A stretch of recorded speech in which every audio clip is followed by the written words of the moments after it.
بسم الله الرحمن الرحيم السلام عليكم ورحمة الله وبركاته دمان وإذن سلام يا maanta waxaan soo booqday Amal Real Estate and Construction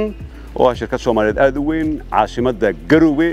Puntland Soomaaliya laakiin wadanka oo dhan ka dhista guryo casri ah oo aad moodid wadamada Khaliijka iyo Mareykan iyo Yurub aad moodid runtii waxaan soo booqday meelo kala duwan ayaan soo booqday villooyin aad u qurux badan oo diyaarsan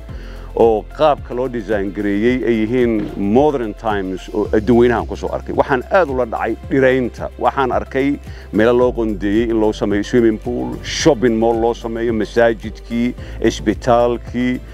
sewage systemkii korontadii waa magaalo gated community ma ahan kaliya Garowe Soomaaliya oo dhan gees ayay sidii ka dhisaan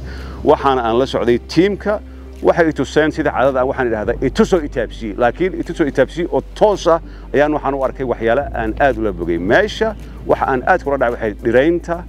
biyaha iyo buurihii oo wajiga ku hay villooyinka iyo qaabka loo design gareeyay ah iyadoo xilli kuleel iyo dhul kulul u yahay isla markiiba qabow iyadoo mukayf ashidneen runtii aad ayaan ula dhacay insha Allah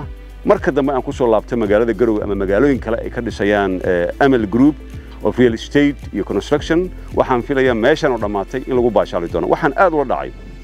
oo la tusay design-ka kala duwan ee shopping mall-ka convention center hoolal aroosyada lagu dhigayo hoolal lagu dhigayo shirarka waaweyn lagu dhigayo laamiga halka ka baxa halkan 4 kilomitir ayay magaalada u jirtaa laakiin magaaladu way isku xirantay hadda Garowe iyo halkan waxa loo soconaya less than 3-4 minutes ayaa loo soconaya oo laami weyn leh meeshana haddaad idhihi lahayd gudaha markaan arkay meeshan waa Soomaaliya kama rumaysan lahayn laakiin waa Garowe caasimadda Puntland Soomaaliya waxaan idin rajaynayaa inaad si fiican u arki doontaan klibyo kala duwan oo social media insha Allah soo dhigi doona waa mahadsantihiin